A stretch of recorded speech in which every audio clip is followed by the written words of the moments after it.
ప్రజా సంక్షేమమే ధ్యేయంగా మారుతున్న రాజకీయాలకు అనుగుణంగా తాను పార్టీ మారాల్సి వచ్చిందని చేవెళ్ల ఎంపీ రంజిత్ రెడ్డి అన్నారు. బీఆర్ఎస్ను వీడి కాంగ్రెస్ పార్టీలో చేరాక మొదటిసారిగా వికారాబాద్ జిల్లా పరిగిలో వెంకటేశ్వర స్వామి దేవాలయం బ్రహ్మోత్సవాల్లో పాల్గొన్నారు. చేవెళ్ల ఎంపీగా గత 5 ఏళ్ల అభివృద్ధి ధ్యేయంగా పనిచేశానని అన్నారు. కాంగ్రెస్ అధిష్టానం తనకు ఎంపీ టికెట్ ఇస్తే నియోజకవర్గ అభివృద్ధికి కృషి చేస్తానని తెలిపారు. అభివృద్ధి అన్నది కంటిన్యూస్ ప్రాసెస్. ఒకసారి ఒక 5 సంవత్సరాలతో ఆగేది కాదు, 5 సంవత్సరాలతో ఆగేది కాదు.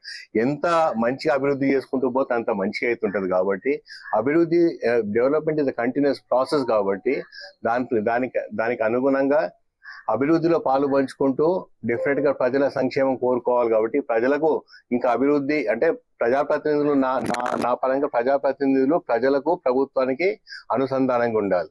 ఎప్పుడైతే ప్రభుత్వం ఉంటుందో ప్రజలకు ఏవైతే అవసరాలు రీత్యాలు ఏమేమి పనులు అవన్నీ చేయగలుగుతారో ప్రజాప్రతినిధులు నిజంగా. త్వరలో బీఆర్ఎస్ ఖాళీ అవుతుందంటూ ఎమ్మెల్యే రామ్మోహన్ రెడ్డి కీలక వ్యాఖ్యలు చేశారు. దానం నాగేందర్, రంజిత్ రెడ్డి మాత్రమే కాదు ఇంకా పలువురు బీఆర్ఎస్ నేతలు ఆ పార్టీని వీడేందుకు సిద్ధంగా ఉన్నారంటూ జోస్యం చెప్పారు.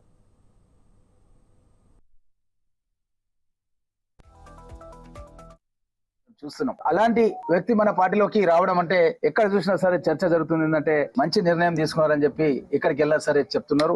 మాకు కూడా సంతోషంగా ఉంది. ఏంటంటే ఒక మంచి వ్యక్తిని నేను డిసిసి అధ్యక్షుడిగా ఉండి మన జిల్లా నుంచి ఏకైక శాసనసభ్యుడిగా ఉన్నాను. మన ముఖ్యమంత్రి రేవంత్ రెడ్డి గారు అధ్యక్షతన అంచెలంచెలుగా మీరు గమనిస్తున్నారు. ఇప్పుడు ఎంపీ గారు మన పార్టీలో చేరడం జరిగింది. అదే విధంగా కేసీఆర్ సారథ్యంలో పార్టీ కోసం ఒక